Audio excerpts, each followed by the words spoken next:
আসসালামু আলাইকুম গাইস, আজকে আমরা বের হয়ে গেলাম আরেকটা জায়গায় ঘুরতে।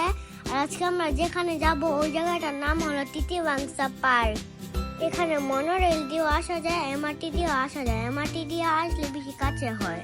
গাইস আপনারা দেখছেন এখানে সাইকেল ভাড়া দেয়।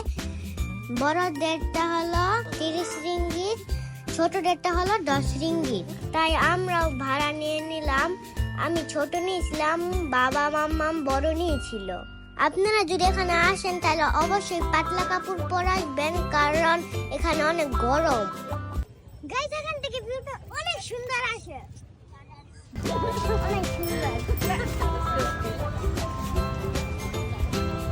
বাবা আর আমি সাইকেল চালিয়েছিলাম, তাই ভিডিও করতে পারি নাই, কিন্তু পার্কটা অনেক সুন্দর।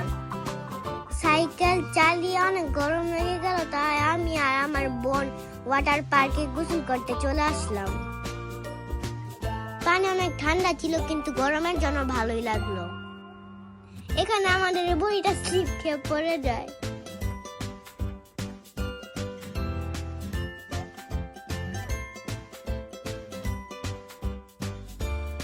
ঠান্ডা পানিতে গোসল করতে অনেক মজাই লাগছিল। অনেকক্ষণ গোসল করলাম। এরপর যখন যাওয়ার টাইম হয়েছে তখন আমার উঠতে ইচ্ছা করছিল না।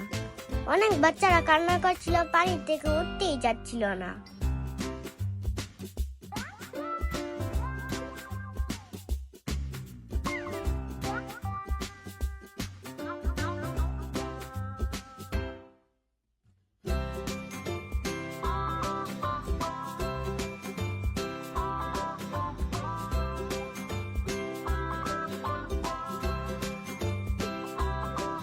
আমাদের বুড়িটাও সেম, পানি থেকে উঠতেই চায় না। বাবা আর মাম্মাম জোর করে উঠাতে যাচ্ছে, কিন্তু উঠতেই চায় না।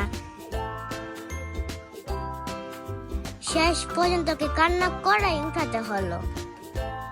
পানি থেকে উঠে আমরা ফ্রেশ হয়ে খেলতে চলে গেলাম প্লে গ্রাউন্ডে। অনেক টায়ার্ড হয়ে গিয়েছিলাম গোসল করে, তাই এখানে একটু অল্প খেলেছি। জিতে জিতে একটা সুন্দর লেক পেলাম। এটার ভিতরে পদ্ম ফুল আছে, ফিশ আছে।